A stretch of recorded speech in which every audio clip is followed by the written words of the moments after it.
And when I'm talking about healing through helping, do not be the source of distress of others. You're sitting and you're wondering, why is my heart broken? Because you've broken the hearts of 1,000 others. That's the problem.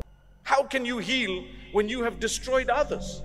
So therefore, help people and see how Allah helps you. All this is derived from the beautiful, blessed words of the greatest of creation, the most noble of all messengers of Allah, Muhammad sallallahu alayhi wa sallam. He says, كَانَ اللَّهُ فِي عَوْنِ الْعَبْدِ مَا كَانَ الْعَبْدُ فِي عَوْنِ أَخِيهِ.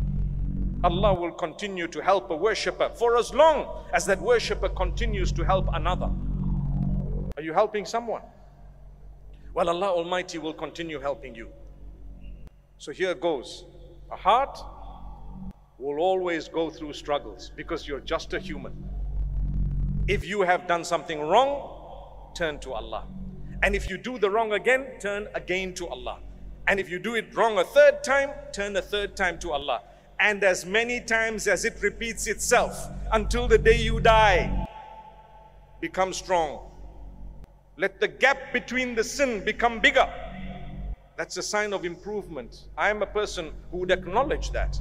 If you say, you know, I used to smoke 20 a day and now I smoke 10 a day, I'll say, oh, mashallah. I'm not saying mashallah at the fact that you smoke 10 a day. I'm saying mashallah at the fact that you quit 10 a day. See the point? And then if you say, I used to smoke every hour and now I'm smoking every 6 hours, I'd say, mashallah, because the gap is bigger. Now I smoke once a week. Sorry, I don't mean me. I'm just giving an example, right? So now I just smoke once a month. Once a month you can do away with it. Well, now I've just given it up. SubhanAllah. I know there are two ways of doing things. You can either give up now or you can space it out. Sometimes you fall. People have bad habits, addictions. Sometimes people look at the wrong things on their phones and then you tell them, listen, be strong. They say, but you know, I fell. I said, when was the last time you fell? Well, about a month ago. Okay, make sure that you're longer than a month this time. And then they're waiting for the 30th of the month. No, come on, don't do that. You know when you're weak and you're a human, you may fall. If you've fallen, astaghfirullah, go back to Allah because you have a problem. Shaitan makes you fall, and when you fall, Shaitan comes back to you and says, that was so bad, even I'm ashamed of you. You know what? Allah's not going to forgive you. And then you start thinking, gosh, I did something so terrible. I don't think Allah's going to forgive me. Many people ask that question. Will Allah forgive me? He will, He shall, He probably already did. Because that's shaitan. كَمَثَلِ الشَّيْطَانِ إِذْ قَالَ لِلْإِنسَانِ اكْفُرْ فَلَمَّا كَفَرَ قَالَ إِنِّي بَرِيءٌ مِّنكَ. Wow. It shows you the plan of shaitan. He tells you to disbelieve, and when you're away, he says, hey, I got nothing to do with this. I got nothing to do with this. You did it on your own.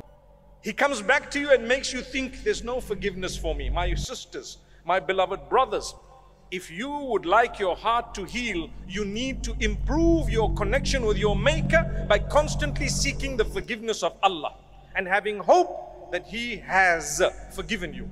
Have hope. We're all human. If we had to know the sins of each other, we wouldn't even want to look at each other. That's why Allah's kept it such that when you look at someone, what do you see? Ya man zahara al-jamil wa satara al-qabih. It's a dua. Allah has made apparent that which is beautiful. You see a lovely human being. You don't see the ugliness behind the deeds of that person because Allah kept it so beautiful. Give them a chance.